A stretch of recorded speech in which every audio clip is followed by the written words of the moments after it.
Mga kalakbay, isa sa mga dinarayong simbahan na talaga namang bumubuhos ang mga deboto ay dito lang po yan sa Santo Sepulcro Shrine sa Barangay Landayan, San Pedro, Laguna.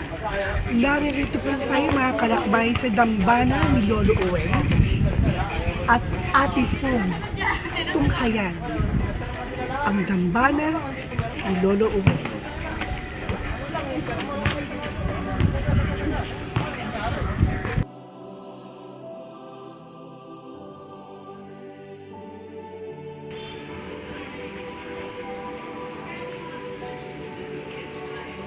Narito po ako ngayon sa kung saan may isang balon ko dito sa Barangay Landayan, San Pedro, Laguna na talaga naman pong dinarayo na kung saan mga karabig na lugar na ang balon na ito di ay nakakapagpagaling ng mga may sakit at maraming nagpapatunay at isa na po rito ang isa sa caretaker na ato pong kakapanayamin ngayong araw ko.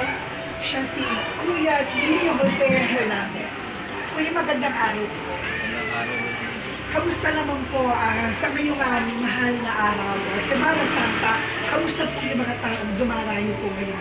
Wala pong tigil no pagka gatong pagpasok po ng Semana Santa. Magsisimula ho yan bukas, kahit paunti-unti po. Pero ang dagsa po ng tao, Huwebes po ng madaling araw, tuloy-tuloy na po hanggang Biyernes ng hapon po. Paano niyo po na naisaayos yung mga tao? I guess marami pong dumarayo, marami po. Paano niyo po naisaayos yung mga tao? Pumipila po sila dyan, pinagpapapasok po kami 30-30 para lang po sila masilayan ng balon natin. Tapos, yung mga saglit na oras, siguro mga 15 minutes, 10 minutes, makapaligo lang sila, makakuha ng tubig, okay na po. Ibig sabihin nyo kayo ninyo, yung iba pong mga nananampalataya sa balon ito at naniniwala ay may magagala po ba silang mga kanya-kanyang lalagyan? Opo, may minsan po, nabili po sila ng galon dito pag wala po silang dala. Minsan po, may dala po sila, nilalagyan mo namin. Nabanggit niyo po kayo ninyo na may dalit po silang maligo sa balon. Opo, ayan po ang paliguan po. Ito yung paliguan po. May mga drums siya. Yung tubig daw po yan ay Aligroso po. pinigroso po talaga. Iniinom po yan. Ibang Naiinom din po. Opo, nakarating na po yan iba-ibang bansa po. Kumukuha ho sila dito kahit yung mga pagalong-galong po, dinadala ho nila sa ibang bansa. Yung mga napipilayan ho sa atin, yung mga makaramdaman, mga Quezon, kahit saan yung lugar po dito sa Pilipinas, dinadayo po talaga. Talaga naman po. Opo. At tatanong ko rin din po sa inyo, during usual days po, na kapag hindi naman po araw ng mahal ng Semana Santa or Quaresma, Biyernes po. tuwing anong araw po? Ang maraming tao po. Yes, opo. Biyernes po ang pinakamaraming tao dito pag hindi yung Semana Santa po. Naliligo po sila dito. Sabado at Linggo po. So, araw-araw po ba nakabukas po ang balon ng Opo. Lolo para po sa Opo. mga nananampalataya? Araw-araw po bukas po. Ang sinasarado lang po, alas 10 ng gabi. Umpisa ho ng pag-alangang araw po, alas 6 po, hanggang alas 9 ng sarado po. At isa sa magpapatunay na kung anong merong hiwaga na makakapagpagaling sa balon ng tubig ni Lolo Uweng dito sa Barangay Landayan. Andito po si Nanay Mirna Zarate. Taga saan po si Nanay Mirna? Taga Barangay Kaingin, Santa Rosa, Laguna.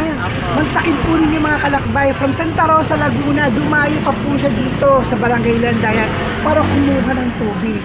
Pwede niyo po kami na kwento kung Marami po talagang kagalingan po ang tubig balon dahil si Lolo Uweng po ay lagi pong nangunguna siya po sa lahat. Basta po hiniling niyo po sa kanya, kumbaga sa ano po, dahil tuusin ninyo, tubig lang, bakit nakapagpagaling sa tao at dinadayo po siya dito sa landayan. kayo po ba ay nabiyayaan ng isang himala ng tubig ng Ay, oo po naman. Sa paanong paraan? Abay, ako po ito tutuusin. Nung araw po, malaki po nagsasakit ang aking yan. Ang aking katawan, lagi pong magsakit. Siyempre po, nagtitinda po ako dito sa Landayan. At isa pa, talagang malakas po ang paniniwala ko sa tubig balon. Dahil gawa ng, nung ako'y imaligo sa kanya at uminom ko ng tubig balon, ay laki po talagang ginihawa ng katawan. Maraming salamat po, Nanay. Rayugo mga kalakbay. At ating pong napatuloy na tunay na po talaga nakakapagpagaling at ngayon nagmumulong sa tubig balon. Dito lang po yan sa balon ni Lolo Oway sa Barangay Landayan.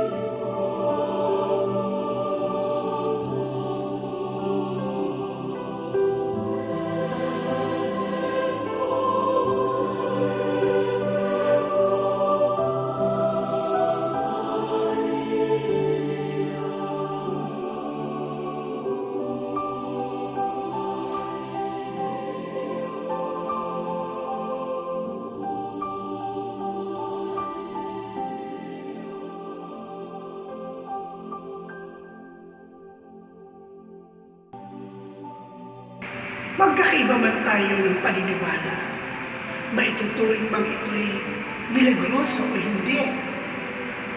At kahit pa maraming deboto ang magpapatunay, ang pinakamahalaga ay palakasin pa rin natin ang ating pananampalataya sa ating Panginoon. Ito po ang inyong kalakbay. Maraming salamat.